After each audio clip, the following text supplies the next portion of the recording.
Thank you so much for joining Dental Marketing Theory, a podcast by Gary Bird. In today's episode, Gary talks with Jordon Comstock, founder and CEO of BoomCloud. Gary dives into Jordon's journey creating BoomCloud and how he has successfully grown it into a thriving business in the dental industry. As always, please make sure to like, subscribe, share, and leave a comment, as all of those things really help to get the word out about dental marketing theory. Hope you enjoy today's show.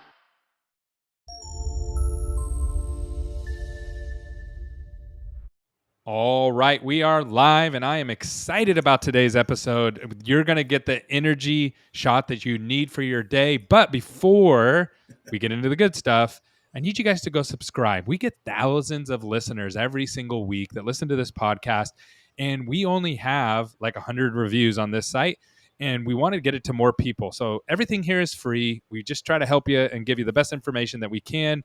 But we just need a little bit of support. I know you're not listening to me. I know you're probably thinking about something else and going, just get to the good stuff. So please, please, please go leave a review. It takes you 5 seconds. Just go do it right now. Don't do it later. Give it a thumbs up if you're listening to it on YouTube. Whatever you need to do, if we just give us that support. It really helps us out. And today I have Jordon here, and I just recently got back from probably one of the best dental conferences that I've ever been to. There was so much opportunity, so much just a wealth of everybody had just like, everybody was networking, and it was just tons of opportunity, tons of forward thinkers. And Jordon and I broke away for a second, and I asked Jordon a question about his business. And I want to bring that up, what I asked you in this podcast. But first, I want to talk about your team. So you guys wear all black like we do. So usually I just wear a black shirt, nice white logo. Looking black, yeah. Yeah, just sleek. But then you got pink shoes on, and you're like, my whole team's going to be wearing pink shoes, pink cell phone. Where are you at on that process? Pink phone cases. Yep, we ordered those for them. So ordered all the shoes. I think by our next event, everyone should have the shoes. I was testing them out at the Dykema conference.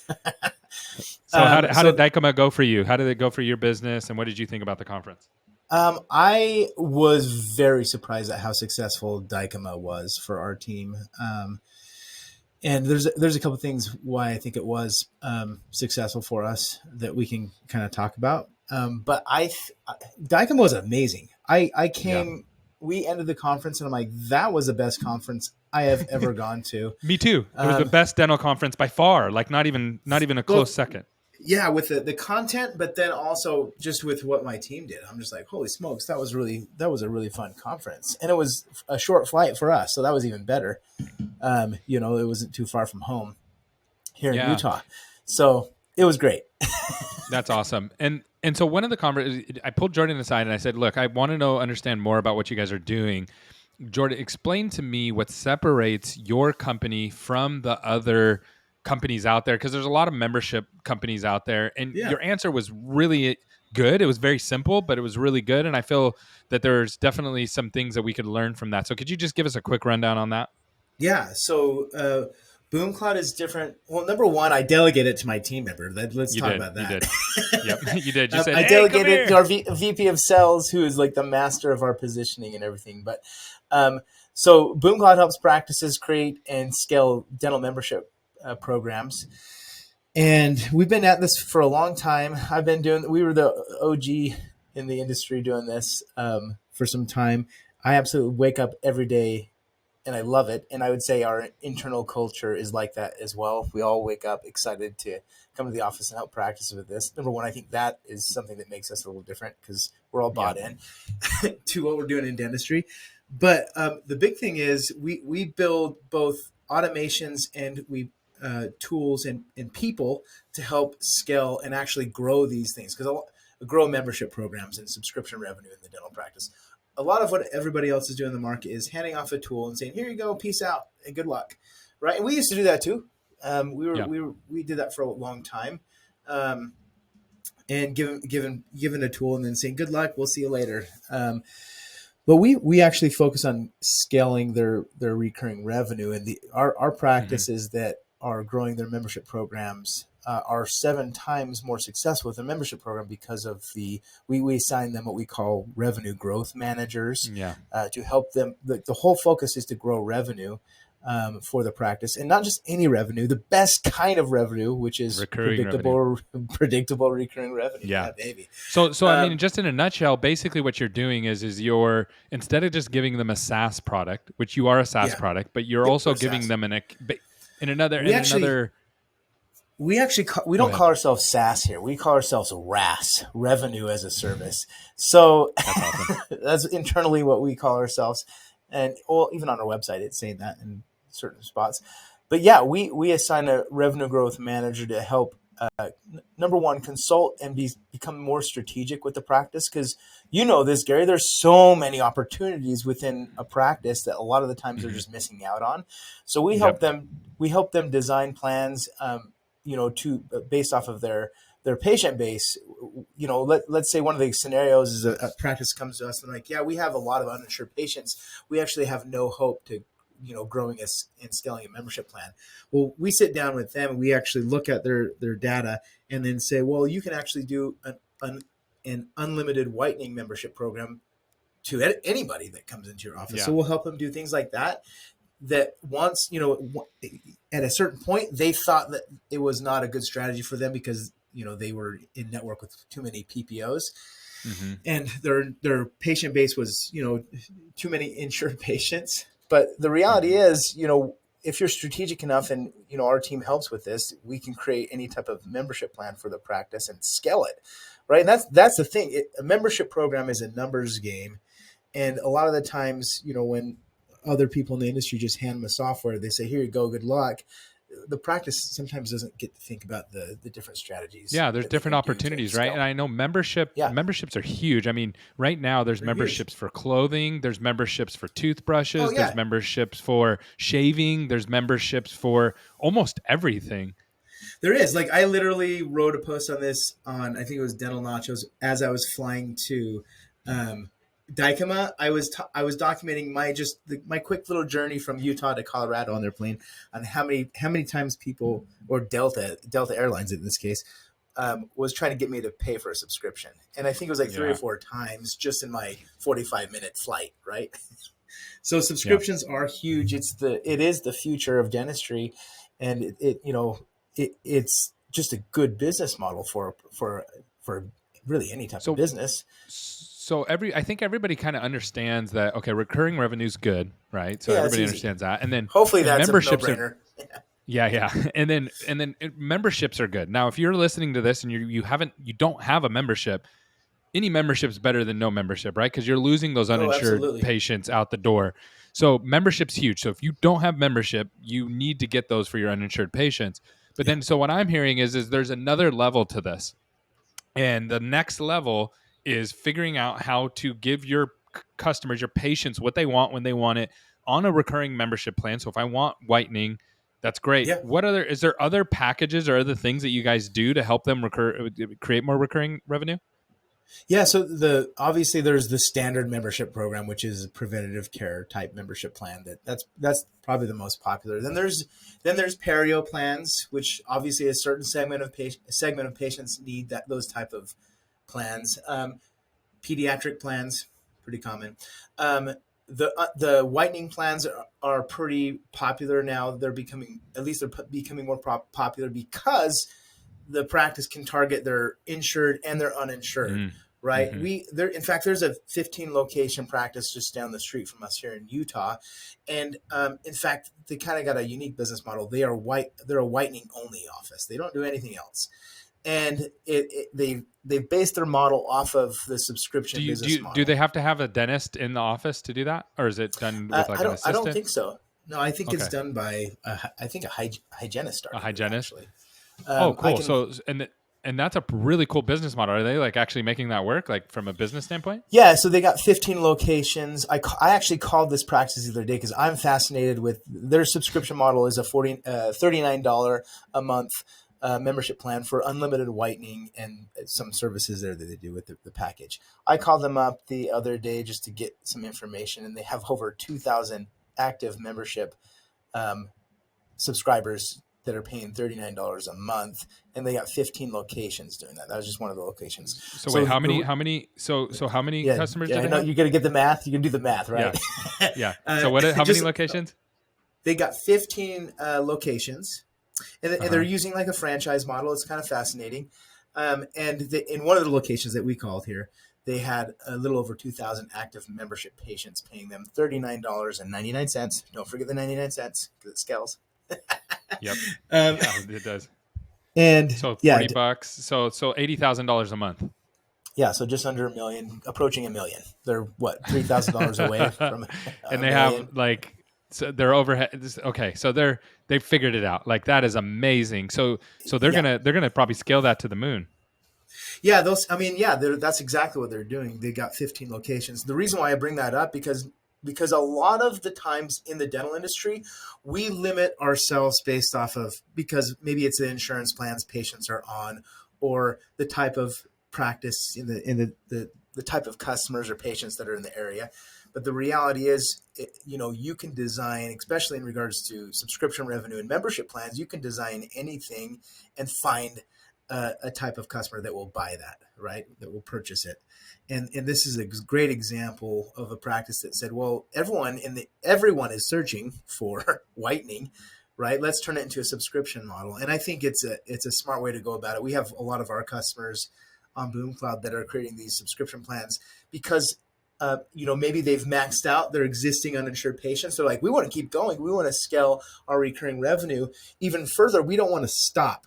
Right. And that's a lot of the times in the dental industry and with people that I've worked with for a lot of years, they just kind of look at one bucket of opportunities, which is like the uninsured patients. Traditional. Yeah. The traditional, which is cool. And there's a lot of practice. Like I just got done talking to one of my reps in the hall, and he's like, yeah, we got a practice signing up and they have 1,800 uninsured patients and they don't have a membership plan. That's a great opportunity for that practice. So let's walk through that. So if someone out there has you said 1,800 uninsured patients? Yeah. Uh-huh. Okay, so let's walk through that. So somebody out there you have 1,500 uninsured patients. You don't have a membership plan. Mm-hmm. What does that do to my bottom line if I work with somebody like BoomCloud? With like 1,500, you said, or 18? Yeah, like roughly. Let's just use 1,500. Okay, so 1,500, which totally is easy to, practice are doing that number all the time. So the average membership plan, for preventative care is around $35, $40 a month. I'll do 35. So that brings in $52,500 in monthly recurring revenue. So revenue. That's if you get everybody signed up, though, right? You're probably not going to get everybody signed up. So what percentage of my 1,500? Sales math? Yeah, sales math doesn't work that way, right? It's not like 100%. So let's say if they signed up, what percentage? So I'm a dentist. I just want to frame this for the audience. So I'm a dentist. I have 1,500 uninsured patients. I don't have anything for them, no membership. I go and I start pushing BoomCloud. You're going to help me get back in front of these people. How many of those people are going to say yes on average? Like in a month or a quarter or a year or just over. Yeah, let's talk about that. So is it obviously I'm not going to get them all to sign up in 1 month. So how long is it going to take me? Is it going to take me like a year? Yeah, is it going to take me like a year to get the typical practice? I would look at it as a year, right? Even a few years, because there's always new patients coming in, and there's going to be that bucket will be added. The more uninsured patient will be added to it. But if we're looking at like a 1,500 location uninsured within a year, a lot of practices with that volume can get, I would say, from the data we have, anywhere from like 300 to 500 in the first year. In the second year, they probably will be approaching 1,000 active membership patients. And that's if they, that bucket of opportunity keeps growing, which it usually does. We're never working with static numbers. They're dynamic numbers. Things are being added and taken away all the time. So that's like that's $26,000 in the first year, a month that eventually you're going to get to, and every month that's rolling. So that's a lot of money. It's over $250,000 over the year. Yeah. Now, the other thing that I don't think, maybe you can track it, maybe you can, I'm not sure. Like that just gets them back. That's them paying for the membership. So you're just getting that right off the top. But in the membership, you're getting them to come back for their cleaning, and then they're going to need more treatment. Do you have numbers around that of like what happens that's secondary? But I know that's a little harder to track. No, we track it. So really what we see with membership plans, I like working with the ranges because some practices have better soft skills than others because getting patients to accept treatment is a skill. It's a soft skill. It's a sales skill. So we see when when a patient is on a membership plan, they typically spend 2 to 3.5 times more with the practice than a non-member. So, um, yeah, they're great. I mean, the same thing happens when you sign up for Amazon Prime. I'm sure, Gary, I'm sure that you have a Prime membership like me. I think I've got 3. We got one for BoomCloud, and then my wife has one, and then I have one. My wife has one. I have one. Yeah, same thing. So, and usually when I'm like on a webinar or something, I'll ask people who has Amazon Prime, which is about 90% of the people that are on the webinars that have Amazon Prime. I tell them to like put a $ in the chat if they notice that they spent more with Amazon after they joined their membership plan, and everybody's puts multiple $ in, because the reality is memberships encourage purchasing, right? Costco figured this out years ago. There's so many companies that do this now that it's like it's a no-brainer, because memberships encourage people to buy more. It's just the way it is. There is a psychology component to this, but I'm not a psychologist. Well, that's why everybody does it. Everybody. So I got one for you that you can use this in your marketing. Taco Bell started a membership for tacos. Did you see that? Did they really? I promise you. Oh man, I'm going to write about this. Yeah, I love it. Yeah, no, you go find it. Like they literally. So I was working with some younger marketers, and I was explaining to them, like, guys, you got to get to the MRR, the monthly recurring revenue. I get it that you want this setup, but the magic happens on the MRR, and that's where every business goes to that. Even Apple. Apple has pushed to getting that monthly payment in rather than getting the big upfront. Every single business eventually pivots and goes to the MRR. Even Taco Bell. Taco Bell moved to the monthly. So you pay like $10 or $20 or whatever it is, and they keep you in. The other one that I saw recently was Coinbase. Coinbase took a massive hit, right? Because crypto went backwards, and they reached out to him and they said, Gary, do you want to protect all your crypto? Do you want to stop paying for trade fees? I've noticed that too. And do you want like unlimited insurance or like $1 million in insurance or whatever? And I was like, well, yeah, I want all that. And they're like, oh, all you have to do is pay $29 a month. I went in and looked at the numbers. I'm paying more than that in fees, but they're betting on me not buying as much because the market's down. Because the market's down. Yeah. Interesting. Yeah. So it actually saved me money. So I was like, yes, I want that membership. But yeah, if you take that back to dentistry, because business is universal, right?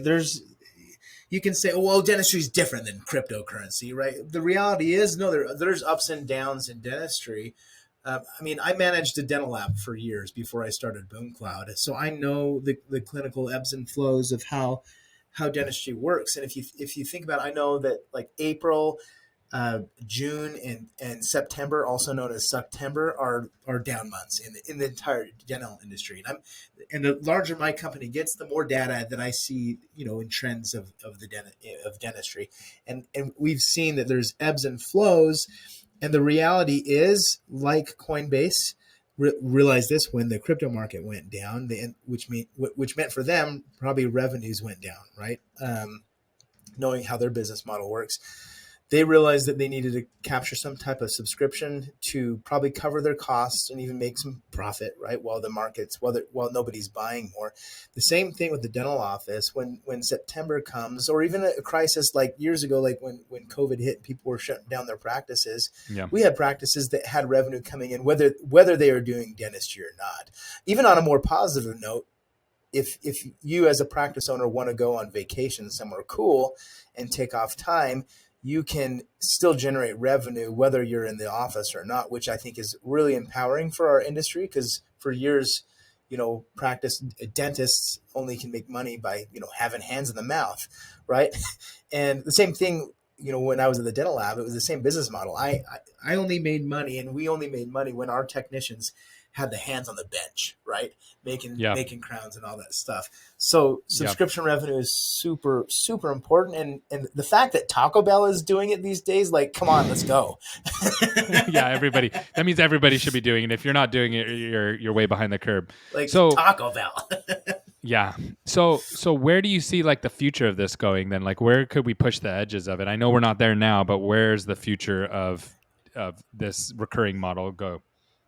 Well, yeah, I think more and more patients are becoming aware that this exists. So what I think the future is going to see, you'll start seeing insurance dwindle over time. Now, this is quite a ways in the future. Yeah, And yeah. I think insurance companies are being disrupted because I've gotten several calls from them and I know their concerns and what they're looking at, right? But I Yeah, do so think let's talk through that. Why do you think that? Because yeah, if you talk to the dentist community or everything I read on Facebook and stuff, it's like yeah, the dental insurance companies are squeezing everybody, and they're yeah. charging Well, yeah, the inflation is going up, and the if you're partner with an insurance company, your price is going down. That's kind of the in dental nachos. If you're in that group, yeah, that's pretty much every conversation going on, right? And then on the same side, consumers or patients are figuring out that insurance is not working, and it's not a very good model. In fact, insurance inflates industries, right, which is not good for the consumer or the business that it's involved with, right? If you look at outside of dentistry, but yeah, you see the amount of time that we speak to practices, the number one strategy since I've been doing this from practices is reducing dependence on PPOs. So over time, you'll start seeing this more and more, happen. And even when I started, like that was a pretty common thing when practices back in 2015, practices were saying, yeah, we want to reduce dependence on PPOs. Pretty much every single practice that comes to us at BoomCloud and is interested in scaling their membership programs, that's their number one strategy they're doing. So I think you'll see, insurance diminish over the years because it's a model that's being disrupted in the industry right now. yeah, And there's obviously several options. I mean, even a practice that doesn't use a solution like BoomCloud could figure out some stuff in office and then test it out and then yeah. scale it later, Yep. right? That's what Yep. I see a lot of too. But I think the insurance model is being disrupted because of the amount of practices, cutting plans and going out of network and scaling these membership plans. When I started, I saw practices, that they would get to a couple hundred active membership, patients, and they would be pumped for it. Now we're seeing practices hitting thousands of active membership patients and Wow. growing their subscription revenue and just becoming a little bit more their models have recurring revenue and their models give them confidence, I guess you can say, to start reducing dependence on PPOs. But I think the insurance model is being disrupted. Everything gets disrupted, even the big bad insurance companies. Yeah, no, it can and it will. So you think insurance is Yeah. something big that will happen in the future, the disruption there. What else do you see in the recurring model? Is there anything else you see coming down the pipeline or anything like if you owned a practice, what was something like cutting edge that you would do? If I owned a practice, what's something cutting edge that I would do from like a clinical or business side? Yeah, or there anything on the recurring model side? Like where would you push the envelope? Yeah. So if I were to run a practice, I have actually thought about this quite a bit because I've thought about buying a couple. Um, with my clinical and now the business side of dentistry, I think we can have some fun. But I think the biggest thing is, I would base my entire practice on subscription revenue, and I would make sure that from a marketing standpoint, I would make sure that I'm driving the right customers through marketing. Um, Uninsured, I would go to small businesses and offer their all their employees to join my dental practices dental membership plan. That's probably the biggest thing that we're seeing happening in the industry. Even we have some tools in our software that make it super easy for a practice to reach out to a small business. Well, number one, we help them find the target lists in our platform through some of our AI, and then we will allow them to reach out and basically put them into a marketing or sales funnel and get businesses and their employees to sign up. I mean, even all my employees here at BoomCloud, we don't do insurance plans for our benefit packages. We do membership plans. So there's a dentist down the street that we that uses BoomCloud, and every one of my employees Goes there. has a membership plan with him that we pay for. So I think that's going to be the biggest thing is you're going to start seeing businesses say, we've never done dental insurance for our employees because number one, businesses are a little bit more savvy than consumers. They know that it's a bad deal. Yeah. So I think you're going to see a huge influx of small business owners, probably, 50 employees and less, start to adopt membership, like just paying for membership plans for their employees, whether it's dental, even in the medical space. You got the membership movement going on in that area. The vehicle space, like Yeah. oil changes and things like that. There's so much going on from subscriptions. I mean, I'll even buy a Taco Bell subscription for if it's going to attract Please the do. right employee. Will you please go buy it and then tell me? I will say, if you join our company, one of the benefits we do is a Taco Bell subscription for all of our employees. Everybody gets one. Everybody gets a monthly membership to Taco Bell, and then you have to offset that with health insurance to make sure that they they get not getting weird diabetes and things like that because of all the Mountain Dews and the whatever the Baja Blast or whatever it's called over there. You got to offset that. There needs to be some balance there. Speaking of balance, one of the things that you brought up was your guys' culture, and something that I think is super important is to have a good culture in your company, because then you can give your clients the best experience.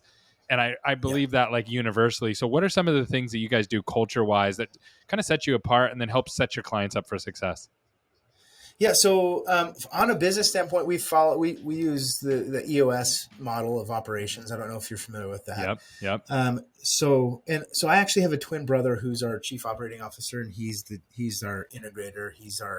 He makes sure we're running smooth. But in regards to culture, that's my realm. We got 3 core values that we look for in people. We want a creative psycho. You can see by my shirt and by my background that I'm a little crazy.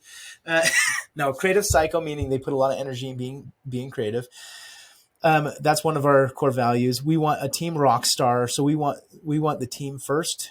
A lot of the times, the reasons why, people have failed both inside here at BoomCloud or even outside at other companies is because they put themselves first versus the team. The team is the most important thing. So we look for team rock stars, people that have that mindset. So creative psycho, team rock star, and performance maniac those are our 3 core values at BoomCloud. Those are what we look for in our culture. A good example of a performance maniac was at Dykema. We had a terrible location. We were under the escalator. Okay. Yeah. And we could have easily sat behind the booth. We have a rule that we don't sit at their booths. We're always standing and we're proactive.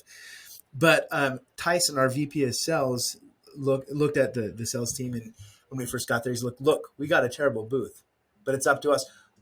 We could either choose to complain about it and sit behind the booth and talk to other booths that are complaining about it, or we can take action and perform. Now we're at this event. We've got a lot of opportunities sitting in front of us, so it's your choice. What are you going to do?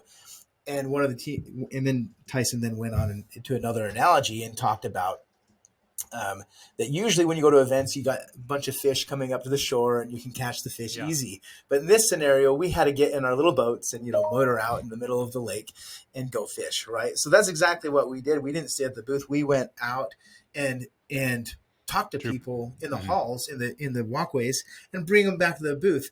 That was the most successful event that my sales team has ever done, and we were in the worst location possible. And that's what a performance maniac does. Another thing we do, that's what I look for in people, because this as much as I do. You've been in business longer than I have, but when you find the right people, you can turn the worst scenario into the best situation. Yep. Right. Yeah. Well, the other way to put that, the reverse side of that, and then I want to hear your next example. The other side of that is culture eats systems for breakfast. So if you have a bad culture and great systems, it doesn't matter, right? Like, so it doesn't matter. No. Yeah. Well, because then they don't. Then if it's a bad culture, then they don't believe in the systems, and then they don't get operated, exactly right. Or you can have an amazing culture and decent systems. Then the culture is going to carry the systems a lot further. So I'm a big believer on that. But I want to hear about your other core value examples, because I love your core values. Yeah. So that's a performance maniac, creative psycho. And I'm going back at the Dykema event because I saw a lot of our core values there. Creative psycho. Okay, so here you were there. They had an 80s rock band. I'm a huge 80s rock band dude. And I used to have a rock band, so like it's close to me, right? At the end of the day, they had the rock band playing and then the dance floor, right? Well, I just wanted to sit and relax and just listen to music. But since our VP of sales is also a creative psycho, he's texted me. He's like, get off the couch. Like we gotta go and on the dance floor together as a team. I'm like, okay. And I'm not a big dancer. My wife, it always bothers her that I'm not a big dancer, right? I think most guys can say that. So I'm like, oh, kind of out of my comfort zone. But Tyson has a great way from our team to get people out of their comfort zone and get real creative. So I get out there, we start, dancing, and of course with good 80s rock music, I felt good. That band. So I was out there. I was watching the drone show, and the drone show was off the hook, which is awesome. So I highly recommend if you can ever watch a drone show in person, do it. But they had the drone show going, and then I was listening to the band because they kept talking, right? Like they'd have these whole sets, and they actually understood dental. So they said, "Shout out to my Sonicare users." And shout out to my off-brand Sonicare users, and like he just kept going on and on and on about all these brand and he was just, how did they know all that stuff? I was just like, who prepped these guys? Where are these guys from? Somebody, yeah, somebody's got a good process for knowing their audience at events. Yeah, there's no way they're doing just dental events, right? Like I was like, how in the world did they were just all these jokes around that. I was blown away by that. And so let's what if someone wants to, what's something I didn't ask you about, like what you do or how you do it that you think that would be good to cover? Yeah, I think that's a great question. A big thing right now that I've been talking about is, especially on the marketing standpoint, both in dentistry and just in business in general, is getting. The thing that I'm obsessed about right now is allowing the market, like if I do a marketing campaign, whether I'm owning a practice or any type of business, understanding the ROI from that and getting the ROI almost immediately. Like a lot of our marketing campaigns that we do will drive traffic and drive awareness to our business, and like we give a lot of free resources away, like a free ebook away. Yep. And then immediately after, we upsell them on courses that then pay for it's a self-liquidating offer, right? I think that's something that dentistry is not doing very well. I'm sure your clients do something very well with that, because I know we had a very good discussion there. Yeah. In regards to marketing. No, I think most dental, I would say 95% of dental is totally guessing at their marketing. And a lot of people are fearful to touch anything because they have no idea. And this is the hard part about not tracking your marketing. Once you do it, and if you're doing decently as a business, decently to good, then you don't want to pull anything because you don't know which one's going to set the bomb off. You know what I mean? And so businesses... Yeah, no, totally. And I think the big thing, I didn't mean to cut you off, but I think the big thing is that most businesses don't understand the marketing investment, because it is, when done right, it is an investment. Especially when you pull like membership programs, alongside of that, it becomes a retention tool in addition to a marketing attraction tool. But what a lot of practice owners don't understand is that the marketing is a very critical part of business, and if you can't get it right or don't do it right, you're either going to make good investments that produce great ROIs for years to come with marketing, or just blow your budget on marketing. Even people in the software industry have this weird mindset. I'm in Utah, where there's a lot of tech companies where they're like, well, let's give away the product for free, or the software for let's use a freemium model and attract as many people we can. But they don't stop to ask, how much money does it cost to attract a customer? What's my CAC? And then the customer acquisition cost and the practice. I don't know, in dentistry, what do they say? Cost per acquisition. Patient acquisition? Yeah, I do. Yeah, cost per acquisition. Yeah. I was going to say PAC, patient acquisition cost. I like that. I should have used that. Same thing.